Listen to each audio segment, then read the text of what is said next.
لا إله إلا الله وحده لا شريك له لا ند له وأشهد أن سيدنا ومولانا محمدا عبده ورسوله لا نبي بعده. اللهم صل وسلم على سيدنا محمد وعلى آله وأزواجه وذرياته وصحابه والتابعين والناصرين لدينه بالقول والفعل والتضحية إلى يوم الدين. أما بعد، فقد قال في كتابه الكريم: قل إن كنتم تحبون الله فاتبعوني يحببكم الله ويغفر لكم ذنوبكم والله غفور رحيم. قل أطيعوا الله والرسول فإن تولوا فإن الله لا يحب الكافرين. وقال النبي صلى الله عليه وسلم لعلي رضي الله عنه: لأن يهدي الله بك رجلا واحدا خير لك من حمر النعم أو كما جاء في الحديث. Hadirin yang kami muliakan, teman-teman semua, kita bersyukur kepada Allah yang telah menjadikan kita bagian dari orang yang beriman, dari orang-orang yang Islam. Anugerah yang begitu besar. Imannya orang yang beriman di dunia ini merupakan nyawanya dunia ini. Di dunia ini andaikan orang beriman sudah tidak ada dan waktu itu akan datang, maka dunia tercabut darinya rohnya dan nyawanya, maka langsung dunia runtuh, bintang-bintang hancur, bulan-bulan, matahari semuanya hancur dengan sebab hilangnya orang-orang yang beriman dari muka dunia. Maknanya para hadirin, yang seharusnya merasa lebih bertanggung jawab mengenai keadaan dunia ini, keamanannya, ketentramannya, perlindungannya, seharusnya yang paling merasa bertanggung jawab adalah orang yang termulia di dunia ini, yang punya nyawanya dunia ini. Mestinya dia yang lebih merasa bertanggung jawab untuk merawat dunia ini, karena dunia ini telah digantungkan nasibnya dengan orang-orang yang beriman. Mestinya orang beriman itu di samping bersyukur ada rasa tanggung jawab. Kalau orang-orang beriman di dunia ini memperbaiki amalannya, menyempurnakannya, maka tentu orang-orang yang di dunia ini akan melihat anugerah, kebaikan, macam-macam penjagaan, nusratullah akan datang bertubi-tubi kepada umat Islam ketika mereka menyempurnakan imannya dengan amal. Kalau ada orang rajin sholat berjamaah, maka Allah akan jaga tetangga dia 40 ke kanan, 40 ke kiri, 40 ke depan, 40 ke belakang. Kalau semua orang yang beriman yang laki-laki berjamaah, Indonesia aman, tentram, selesai masalahnya. Ini sholat berjamaah, belum yang lain-lain. Ibnu Mas'ud radhiyallahu anhu beliau mengatakan kepada orang-orang Madinah, selepas beliau mengsurvei melihat orang-orang Madinah bagaimana sikap-sikapnya dengan Islam, wabil khusus dengan sholat jamaahnya. Beliau melihat para penguasanya, beliau melihat orang kayanya, orang miskinnya, pemuda-pemudanya, semuanya sangat memperhatikan, semuanya sangat memperhatikan sholat 5 waktu dengan berjamaah. Maka beliau mengatakan, selama umat Muhammad laki-lakinya sikapnya kepada sholat seperti hari ini, umat Muhammad akan selalu di atas hidayah. Ini dari sholat jamaah, belum yang lain-lain. Siapa yang selepas sholat fardu membaca ayatul kursi, maka Allah akan jaga agama dia. Tidak ada antara dia dengan surga kecuali kematian saja.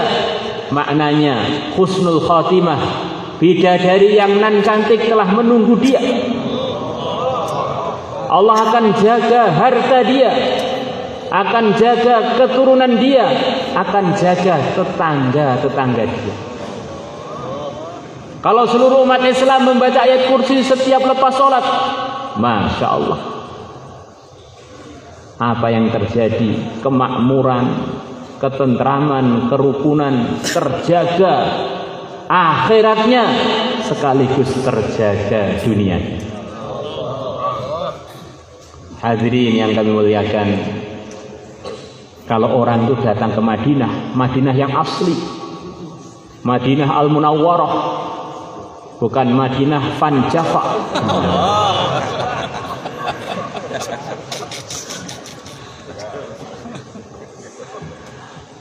Kalau malam dia masuk di Madinah, dia akan mendengar seperti suara-suara tawon dari rumah-rumah yang di Madinah. Itulah hiasannya kampung Madinah. Rumah-rumahnya ada dengungan-dengungan baca Al-Quran. Suatu hari yang mulia Nabi besar Muhammad sallallahu alaihi wasallam didatangi oleh seorang sahabat yang melaporkan temannya, "Ya Rasulullah, saya ini punya teman. Yang teman saya tadi banyak melakukan pelanggaran." Maka Nabi bertanya, "Bagaimana sikap teman kamu dengan bacaan Quran?" Maka yang laporan tadi mengatakan, teman saya rajin baca Quran. Maka yang mulia Nabi besar Muhammad SAW bersabda kurang lebihnya, bacaan Quran teman kamu suatu saat akan menghentikan dia dari pelanggaran-pelanggaran yang barusan kamu laporkan. Maka tidak berapa lama, akhirnya Allah tolong orang yang dilaporkan tadi untuk balik dalam hidayah, dalam kelurusan. Akhirnya dia kembali pada ridhonya Allah. Kalau rumah-rumahnya umat Islam seluruh Indonesia ada rutinan baca Quran, maka keluhan-keluhan kenakalan remaja dan kenakalan orang tua berhenti suatu saat. Orang sekarang banyak protes, banyak demo, banyak ngolok-ngolok orang sampai nggak sempat baca Quran. Coba itu diganti komentar-komentar itu dengan baca Quran, ngatamkan Quran, suasana baca Quran. Masya Allah, muncul kebaikan, berhenti kemungkaran-kemungkaran. Di dalam hadis-hadis ada kata-kata yang sama. Dari yang mulia Nabi besar Muhammad sallallahu alaihi wasallam, beliau bersabda, "Man nama 'an sirrihi falyaqdihi ba'da istiqadhihi," takriban begitu. Atau kama ja'a fil hadis. Siapa kalau malamnya ketiduran dari rutinan dia baca Quran, nanti kalau dia sudah bangun besoknya supaya dia mengqadha. Kata para ulama, berarti sahabat itu secara umum punya amalan namanya wirid baca Quran sampai khatam. Bukan hanya baca Quran, punya rutinan baca Quran sekemampuannya masing-masing, mulai dari surat Al-Fatihah sampai surat An-Nas. Siapa yang baca Al-Quran 30 juz, kemudian dia doa, Allah akan kabulkan doa-doanya. Ayahnya punya hataman, ibunya punya hataman, anaknya punya hataman, mantunya punya hataman, cucunya punya hataman. Berapa kesempatan untuk menjebol langit para hadirin. Hatamannya ayahnya doa, kabul hajat. Hataman istrinya doa, kabul hajat. Hataman cucunya doa, kabul hajat. Kalau seluruh rumah-rumah setiap penghuninya, dari mayoritas penghuni Indonesia ini berbuat begitu, itu banjir hidayah para hadirin. Banjir hidayah, banjir duit, omah magrong-magrong tanpa yoso. Jebar-jebur mangan nganggur sampai kelemon kokean kolesterol. Agama itu tambah diamalkan, tambah mendatangkan macam-macam anugerah. Siapa yang puasa selepas Ramadan 3 hari setiap bulan, yudhibu wahara sadri, puasa sunnah 3 hari setiap bulan akan menghilangkan penyakit-penyakit hati. Bergerak sudah, makomi sudah, taklim sudah, mondok sudah, hatinya belum benar, ketoke kokean mangan kurang poso. Maka perlu ada gerakan puasa sunnah di samping kita mudzakarah iman yakin untuk perbaikan hati. Diantaranya adalah dengan puasa sunnah minimal setiap bulan 3 hari. Insyaallah semuanya niat terakhir. Ini gambaran-gambaran bagaimana untungnya kalau umat Islam itu mengamalkan Islam tambah sempurna, tambah sempurna, tambah sempurna, tambah sempurna pula keberuntungannya, tambah sempurna pula macam-macam anugerah yang akan didapatkan oleh umat Islam. Hadirin yang dimuliakan Allah Subhanahu wa taala, Nabi kita telah bercerita macam-macam cerita. Di antara cerita yang berceritakan adalah cerita masa depan umat Islam, umat Muhammad. Masa depan umat itu sudah ditampakkan oleh Nabi kita kepada kita lewat cerita beliau. Dan Allah telah tampakkan masa depan umat kepada Nabi kita lek-lekan, langsung beliau melihat, beliau dimasukkan di alam itu, alam masa depan. Bagaimana Pak caranya? Oh ya terserah Allah. Kita sendiri Nabi jelas bukan, wali diragukan, wali murid belum, sebagian belum laku juga. Sering kita ini para hadirin mimpi-mimpi, yang mana mimpi kita itu mengenai masa depan, akan dapat si fulanah, akan pergi ke tempat yang itu. Ternyata apa yang kita mimpikan selepas sekian lama menjadi kenyataan. Dan mimpi itu adalah percikan dari wahyu. Mimpinya orang iman itu adalah percikan dari berkahnya wahyu. Kalau kita yang banyak salah loh, oleh Allah kadang-kadang diberi bocoran masa depan. Bagaimana yang mulia Nabi besar Muhammad SAW, waktu Mi'raj beliau memang dimasukkan ke masa depan. Beliau dimasukkan ke surga yang nanti akan dihuni oleh umat Muhammad dan umat-umat yang lain. Beliau sudah masuk duluan. Dan masuk beneran. Yang menciptakan waktu, yang telah lalu adalah Allah, yang sekarang adalah Allah, yang akan datang juga Allah. Allah menghendaki sebagian hambanya dimasukkan ke masa depan para hadirin. Sebagaimana kita di sini kadang-kadang ngantuk-ngantuk, tiba-tiba kita masuk ke masa lalu. seakan-akan kita ini di TK dulu, di MI dulu, kita masuk masa lalu. Maka ada orang-orang yang oleh Allah dipilih untuk melihat masa depan. Nabi kita sedang duduk di mahsyar dengan malaikat Jibril. Mahsyar dunia aja kiamat belum. Beliau mengatakan, saya melihat para anbiya sebagian datang dengan 10 dari umatnya, sebagian datang dengan 3 dari umatnya, sebagian datang dengan 2 dari umatnya, sebagian datang dengan 1 dari umatnya, sebagian datang hanya sendirian untuk masuk surga sendirian. Ini ditampakkan oleh Allah kepada Nabi lek-lekan. Kemudian Allah tampakkan umat yang begitu banyak. Maka aku bilang pada Jibril, umatku. Bukan ya Rasulullah, itu bukan umat engkau, itu umatnya Nabi Musa. Maka kata para ulama, umat Islam terbanyak selepas umat Muhammad adalah umatnya Nabi Musa alaihissalam. Maka selepas umatnya Nabi Musa, Allah tampakkan kepada Nabi kita umat yang begitu banyak yang memenuhi pojok-pojok bumi di mahsyar itu. Yang mana mahsyar itu adalah buminya bumi ini para hadirin, tapi sudah dikondisikan oleh Allah sesuai dengan amalan masing-masing. Dan buminya pojok-pojoknya kelihatan semuanya. Nggak ada yang bisa sembunyi di mahsyar. Sembunyinya dengan amalannya masing-masing. Satu majelis, satunya dingin, satunya panas, satunya tenggelam pada keringatnya, satunya bergembira dengan macam-macam kebaikan yang dulu telah dilakukan di dunia. Maka Allah tampakkan umat Muhammad sampai memenuhi mahsyar, sampai pojok-pojok kelihatan penuh semuanya. Maka kata para ulama, ini berita gembira dari Nabi bahwa umat Muhammad akan terus dimudahkan oleh Allah untuk dapat hidayah, dapat hidayah, dapat hidayah, dapat hidayah, sampai akan datang satu masa minimal 2/3 surga akan dihuni oleh umat Muhammad.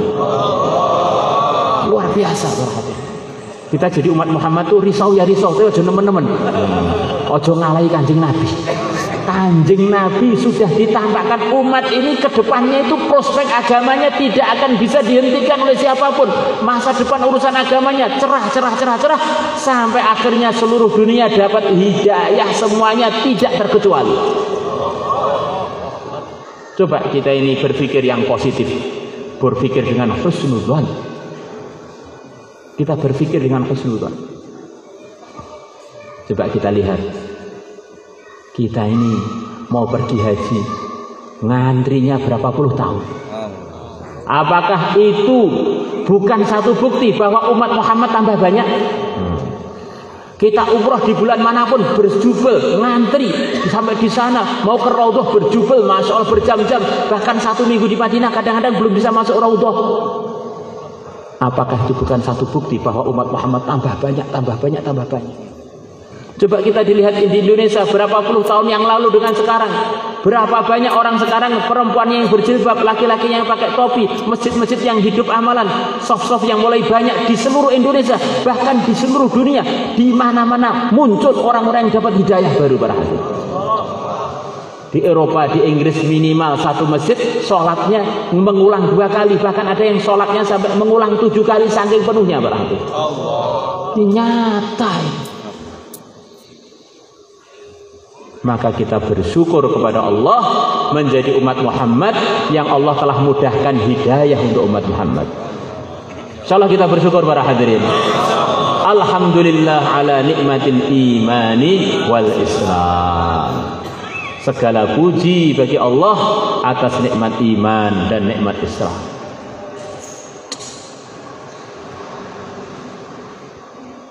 Hadirin yang dimuliakan Allah Subhanahu wa taala, Nabi kita cerita bahwa umat akhir zaman itu banyak ujiannya. Akan ada pertempuran-pertempuran, pembunuhan-pembunuhan, al-haraju wal maraju. Akan ada pertempuran terhebat sepanjang sejarahnya manusia, al-marhamah kubra. Akan datang ujian yang bernama Dajjal, akan datang. Akan ada ujian yang datang bernama Ya'juj Ma'juj. Akan ada pimpinan umat yang menyatukan seluruh umat, namanya Muhammad ibn Abdullah Al-Mahdi Al-Muntadhar. Masya Allah. Akan turun Nabi Isa, turun dari langit untuk menegakkan yang hak dan menghancurkan seluruh yang batil tuntas tanpa sisa. Kalau orang itu hebat, ujian-ujiannya adalah yang berat-berat. Kalau anak kecil, ujian ngangkat beban setengah kilo sudah cukup untuk anak kecil. Tapi kalau orangnya itu memang jagoan, ujiannya ngangkat 500 kilo. Maka berarti umat Islam akhir zaman ini akan muncul wali-wali besar yang kuat untuk diuji dengan ujian-ujian besar. Maka daftar untuk jadi wali terbuka lebar di zaman akhir ini. Yang penting jangan merasa jadi wali. Daftar jadi wali. Tapi kalau merasa jadi wali repot dari para hadirin. Daftar jadi wali. Insyaallah kita semuanya niat para hadirin. Itulah harapannya Syekh Ahmad Al-Faruqi rahimahullah. Pertolongan-pertolongan besar saya analisa sering terjadi di umat manusia ini selepas 1000 tahun wafatnya nabinya. Maka justru umat Muhammad selepas 1000 tahun wafatnya yang mulia Nabi besar Muhammad sallallahu alaihi wasallam, 1000-an tahun harapannya akan datang pertolongan besar. Selepas wafatnya Nabi Adam, Allah utus Nabi Nuh selepas 1000 tahun wafatnya Nabi Adam. Selepas wafatnya Nabi Nuh 1000 tahun, Allah bangkitkan, Allah utus Nabi Ibrahim. Selepas wafatnya Nabi Ibrahim 1000 tahun, Allah utus Nabi Musa. Selepas wafatnya Nabi Musa 1000 tahun, Allah utus Nabi Isa. Karena Nabi Isa tidak wafat, maka Allah 600-an tahun selepas Nabi Isa, Allah utus Sayyidul Anbiya yang mulia Nabi besar Muhammad sallallahu alaihi wasallam. Maka kurang lebih 1000 tahunan, kurang sedikit atau lebih sedikit selepas sabdanya Nabi, akan datang satu masa Allah akan bukakan, Allah akan serahkan ibu kota Romawi Timur kepada umat Islam. Waktu itu pimpinan yang terbaik adalah dia, pimpinannya umat Islam. Dan pasukan yang terbaik adalah pasukan dia. Apa yang disabdakan Nabi menjadi kenyataan. Kurang lebih 1000-an tahun selepas sabdanya Nabi, Allah bangkitkan seorang pemuda yang bernama Muhammad untuk jadi asbab terbukanya ibu kota Romawi Timur. Akhirnya pemuda tadi digelari dengan Muhammad Al-Fatih, Muhammad si pembuka, Muhammad si penakluk ibu kota Romawi Timur yang waktu itu umurnya baru 21 atau 22 tahun. Yang dia telah diangkat oleh ayahnya jadi raja mulai umur 14 tahun dalam sebagian riwayat. Yang orangnya nasabnya murni ajam katanya. Ternyata beliau adalah bisa dikatakan orang yang paling takwa, menyempurnakan agama paling sempurna di kalangan umat waktu itu, pimpinan terbaik, full fardu full sunnah. Pasukannya begitu juga, tidak ada sama sekali yang pernah meninggalkan sholat fardu selepas baliknya. Dan Nabi kita berjanji nanti akan Allah serahkan juga ibu kota Romawi Barat, Rumiyah, kepada umat Islam. Kapan itu ya Rasulullah? Inda khurujid Dajjal, ketika Dajjal menjelang keluar, justru umat Islam akan menguasai ibu kota Romawi Barat. Nggak tahu letaknya di mana itu, Amerika atau di Italia atau di mana. Masya Allah. Ini umat Islam ini memang pemilik dunia para hadirin. Amalannya kok tambah benar, kunci-kunci dunia diserahkan lagi pada pemiliknya. Lah karena pemiliknya itu kadang-kadang tidur, akhirnya penciptanya itu mau nyerahkan tuh tidur, nanti dirawat atau tidak ini. Maka kita dalam majelis kita ini kita usaha lagi untuk membangkitkan semangat kita dan semangat umat untuk meniru Nabi melalui para sahabat. Kita bergerak, kita makomi, kita kirim rombongan-rombongan ke seluruh dunia para hadirin, insyaallah. Kita hidupkan amalan-amalan rumah di seluruh dunia, insyaallah. Negeri dekat, negeri jauh, rumah dekat, rumah jauh, kampung dekat, kampung jauh, kita hidupkan dengan amalan-amalan yang diridhai Allah, biar tambah barokah diri kita dan dirinya umat. Dengan husnudzon, kita ini bersyukur jadi orang Indonesia yang mayoritas muslim. Benih-benih hidayah sudah mereka bawa semuanya. Tinggal saling kerjasama, saling menyemangati, saling mengikram. Insya Allah sudah pasti ada titik temunya. Tinggal kita saling silaturahmi, sini temu, bareng-bareng keluar. Itulah harapan kita. Belum mau, ya bareng-bareng taklim. Belum mau, bareng-bareng di masjid. Belum mau, bareng-bareng khidmat. Belum mau, bareng-bareng titik temu dengan orang beriman. Orang beriman tidak ada yang nggak barokai dunia ini para hadirin. Sekecil-kecilnya keramatnya orang yang beriman dengan sebab dia dunia gagal kiamat. Maknanya orang beriman itu nggak ada yang nggak barokai kita. Gelem ditaskil, alhamdulillah. Ragelem ya alhamdulillah. Jangan ragelem, alhamdulillah. Gelem, alhamdulillah. Mau makomi diajak, alhamdulillah. Enggak mau apa tetap alhamdulillah. Kita tinggal di Indonesia, mayoritas muslim seluruh dunia.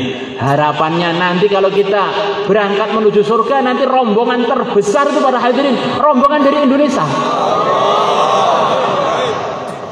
Kan isinya surga dengan isinya dunia itu sama para hadirin. Sama-sama orangnya maksudnya ya. Jadi yang akan berangkat ke surga dia juga yang punya iman di dunia ini. Maka untuk menghitung sensus surga itu mudah. Orang Indonesia mayoritas muslim, berarti mayoritas akan datang rombongan itu mayoritasnya adalah orang Indonesia. Ya sudah sekian lama ini orang Indonesia selalu mendominasi mayoritas muslim seluruh dunia. Maka rombongan-rombongan yang telah lalu, orang Indonesia telah wafat yang lalu, generasi mbah-mbah kita, dan kemudian generasi kita, generasi yang akan datang itu terus mayoritas lagi. Maka kita bersyukur jadi orang Indonesia. Maka bagaimana kita niat soft awal dalam semua macam-macam perjuangan, insyaallah. Ya dakwahnya, ya ngajinya, ya wiridnya, ya ikramnya, dan husnudzonnya dengan orang-orang Islam. Insyaallah semuanya niat. Pas gitu. Ya. Siapa yang niat lebih jauh? Angkat tangan orang. 4 bulan IPB. Kemudian 4 bulan 4 hari jalan kaki dan jalan mobil. Masya Allah. Keluar masurat para hadirin. Allah yang sudah punya istri, keluarkan masuratnya. Biar suami istri bareng-bareng masuk surga di kloter yang sama. So semuanya niat para hadirin. Kita ini pengen berjuang dengan disertai senyum dan husnudzon. Dijak khurut gelem, alhamdulillah. Gak gelem ya tetap menguntungkan. Maka kemarin itu ada tamu. Saya beri masukan. Istrinya diajak taklim nggak mau, apalagi diajak khurut nggak mau, diajak macam-macam program nggak mau. Lah apa kesibukannya istri kamu itu? Ya sholat 5 waktu, kemudian baca Quran. Ya sudah bagus, masya Allah. Itu sudah berkahi kamu, berkahi tetangga, berkahi seluruh Indonesia. Nggak maunya kan dengan kamu tok kan sudah. Dengan Allah dan Rasulnya masih mau, itu berkah, itu rawat itu. Nanti kalau kamu pisah malah nggak dapat lagi repotnya. Ya, kalau pengen sempurna di surga, dunia itu mengecewakan itu biasa. Maka kalau orang mandangnya begitu, itu istri saya ini walaupun nggak mau tak program apapun, dia orang iman barokah itu. Dilihat barokai, dipegang barokai, apalagi dia apa-apakan, masya Allah. Berkah. Keramatnya ini kalau di seluruh dunia tinggal istri saja yang beriman, dunia gagal kiamat, masya Allah. Akhirnya mandang istri itu senyum terusnya. Gelem di program senyum, gak gelem di program tetap senyum. Walaupun kurang dikit.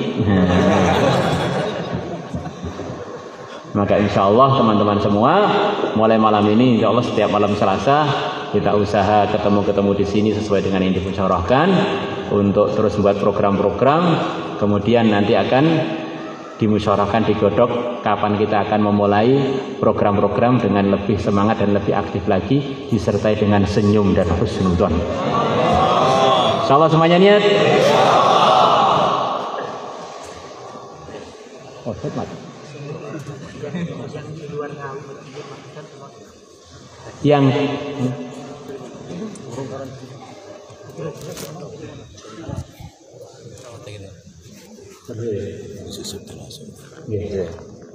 marhaban